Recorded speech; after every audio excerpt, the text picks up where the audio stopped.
So I hinted at this a little bit before, but now I just want to make sure that it is clear. The difference between explicit and recursive. Remember an explicit sequence, which we had in the beginning, it means I can get any term. You want the third term? Great. You want the fifth term? Great. But a recursive sequence means, hey, if you want the second term, you got to tell me the one before, and then I can tell you the next one. Okay? So now what we're going to be doing is from a sequence, which is a list of numbers, from a sequence, let me write that down because there will be a question like this on the quiz. It's the list of numbers versus a series is the list of numbers like you're going to find the sum, which means there's a plus or a minus in the middle. And we'll get into that, okay? Oh, I just realized I have that right here in my notes. Look at me writing things in notes. So look at the difference between them. Okay, so if you look here, all of these are sequences because they're just a list of numbers. This is still a list of numbers, but now it's going to get into the sum. All right, so the first thing I'm going to do is I'm going to find the pattern.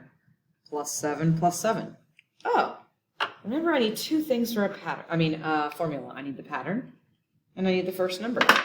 So I'm going to go a sub 1 plus n minus 1 times the pattern. Distribute. Simplify.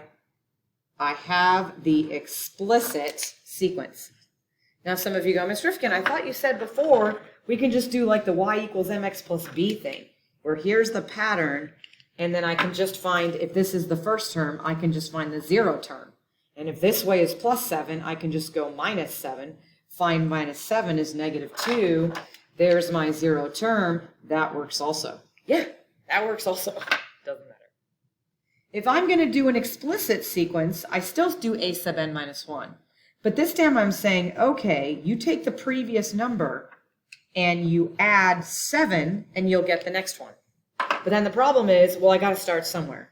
Normally we like to start with the first term, but you could technically say a sub 2 equals 12 and still get it right. Because I'm saying, hey, the second term is 12. If you add 7, you can get the next term. All right, let's do that to the next one. You'll notice it's going down. So this time my difference, my pattern. And the reason and I didn't go over this, D stands for difference. There's either a positive difference or a negative difference. There's either things going up or things going down. They're changing. Okay? So let's play the game. A sub 1 plus n minus 1 times negative 8, negative 8n plus 8. Some of you like this better because you almost feel like you're thinking less. Whatever. Notice this time I put this first because it looks better than going negative 8n plus 17. But you want to do that? Great. All right, let me remind you how to do it the y equals mx plus b way. If this is your first term, this is your 0 term. If this way is minus 8, this way is plus 8, and 9 plus 8 is 17. There's my blue. Okay, that is my explicit equation, and I probably should have put an R for recursive here. Okay, now to get the recursive, a sub n minus 1. I take the previous term, and what am I doing each time? Subtracting 8. But where am I subtracting 8 from? The first term, which is 9. That is my recursive sequence. Okay. So some of you go, oh no, we're getting into fractions. I don't know what to do. So if you're not sure, some of you go, Ms. Rifkin, I don't need a calculator, I see it. Well, great. I go negative 3/4 minus negative 1. Because I take the pattern and I subtract them. I find the difference between them. That's what minus means. And I get the pattern. Oh, why is it doing that? Oh, it doesn't like it. I have to put in parentheses. It's such a simplistic calculator. Sorry. And I get 0.25. I don't know what that is as a fraction. Oh, it's 1/4. Cool, I got the pattern. So the pattern is plus 1/4. And some of you go, Ms. Rifkin, I knew that. Because if you have $1 and then you take away a quarter, now you got 75 cents. Take away a quarter, you got 50 cents. Take away a quarter, you got a quarter. Take away a quarter, you got nothing left. When I see fractions, I think of money. Take the first term, plus the pattern, distribute the pattern.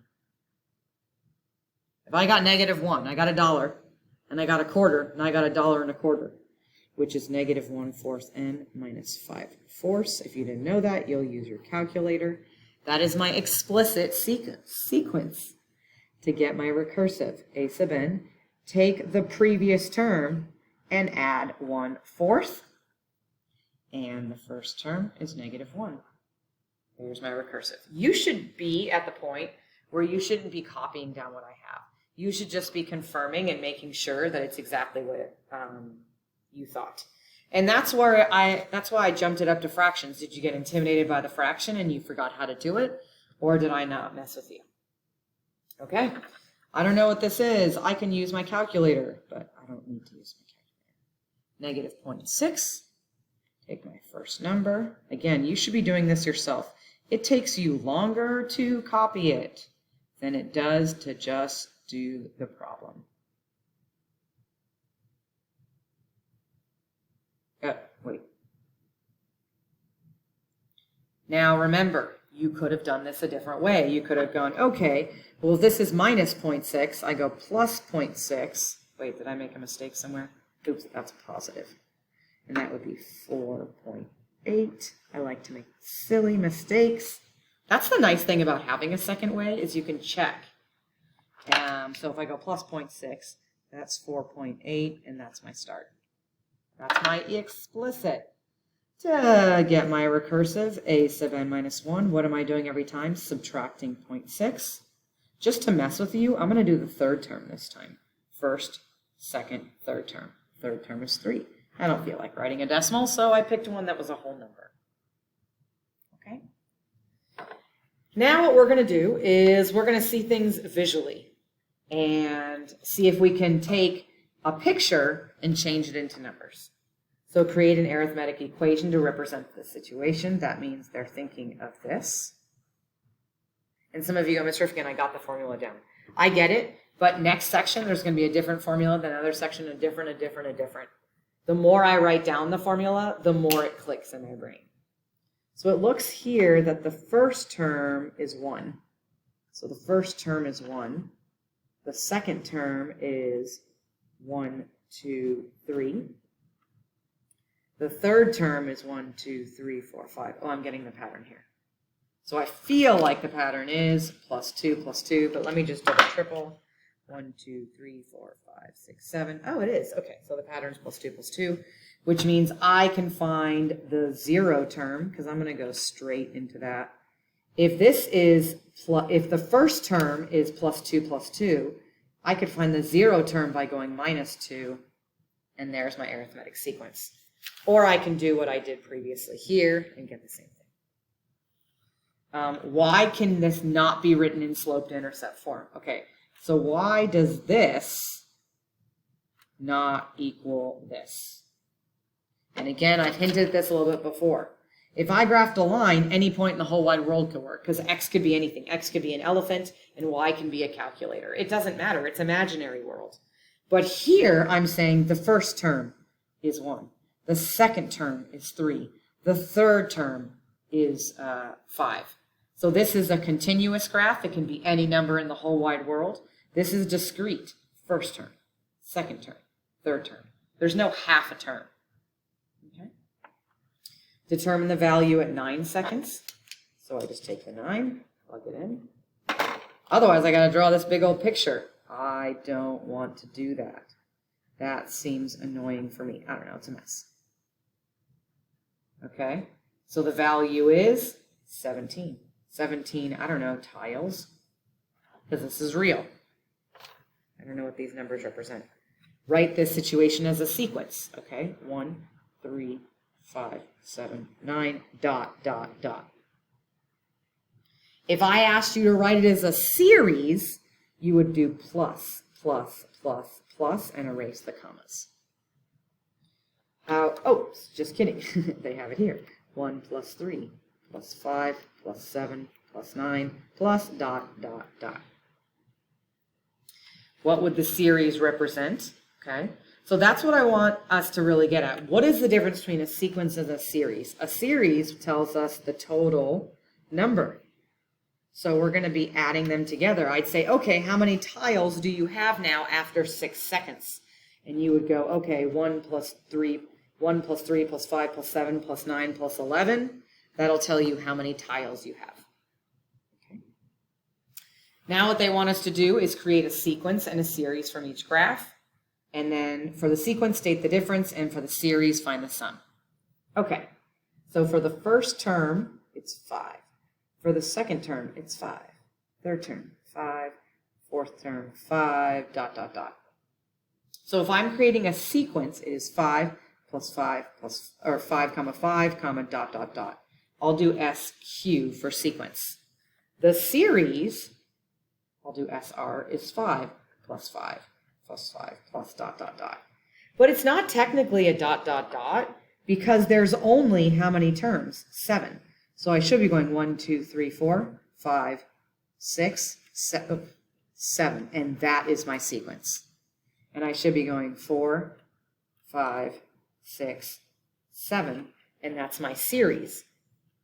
For the sequence, they want the difference, so they want the pattern. What is the pattern? There is no increasing number.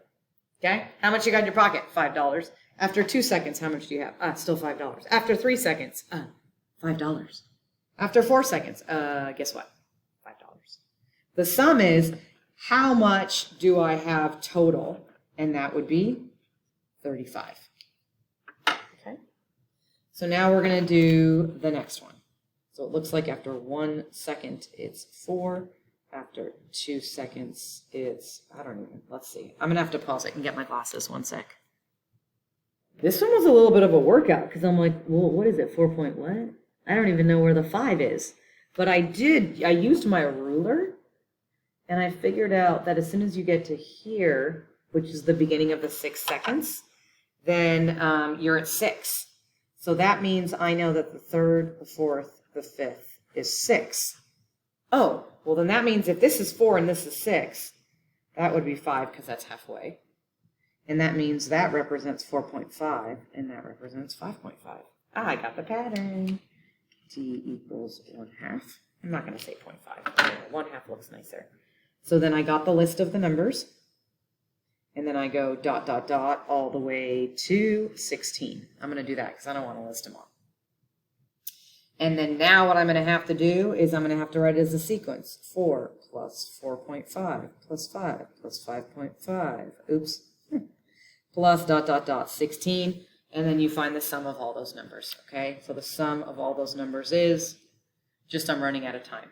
Okay? You guys, I just want you to see the difference between sum or sequence and series, and how a series is meant to find the total number that you have. Okay?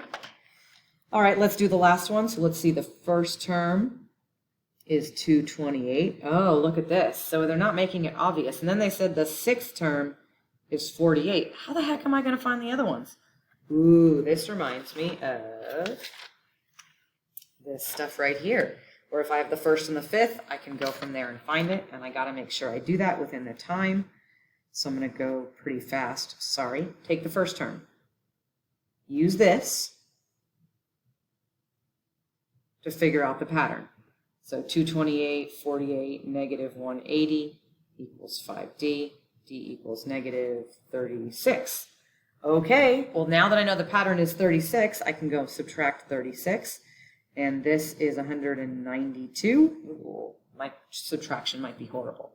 And then I subtract 36, and it's 156. So 228, comma, 192, comma, I'm probably doing this wrong, 156, comma, minus 36, 120, comma, subtract 36. I think I'm off, but you guys get the idea, okay? And then a sum would be adding all of those up. Okay. Next video, I will tell you your homework.